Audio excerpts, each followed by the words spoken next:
Spektakli i së martës në shtëpinë e Big Brother VIP Albania solli një debat ashpër lidhur me Lart Vasilin pasi diskutuan puthjet e tij me dy banorët Gjesi dhe Aldo.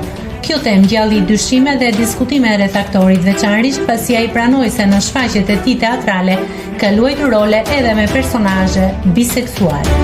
Megjithatë, debati mori një kthes të papritur pas një deklarate të ish banores Amber, një grua transgjinore.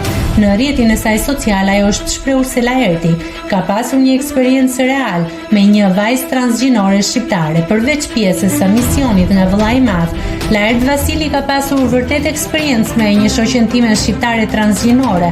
Nuk ka asgjë të keq që ta pranoj, ka shkruar Amber në postimin e saj. Kjo deklaratë ka ndezur reagime të shumta në rrjetet sociale, ku ndjekësit kanë ndarë mendime të ndryshme. Disa e konsiderojnë si një deklaratë e hapur dhe të sinqertë, ndërsa të tjerë dyshojnë për qëllimin e saj. Nëse klikoni mbi butonin subscribe, do t'ju shfaqen të gjitha publikimet tona. Ju ftoj t'i bëni subscribe kanalit, të pëlqeni videot dhe të lini komentin tuaj.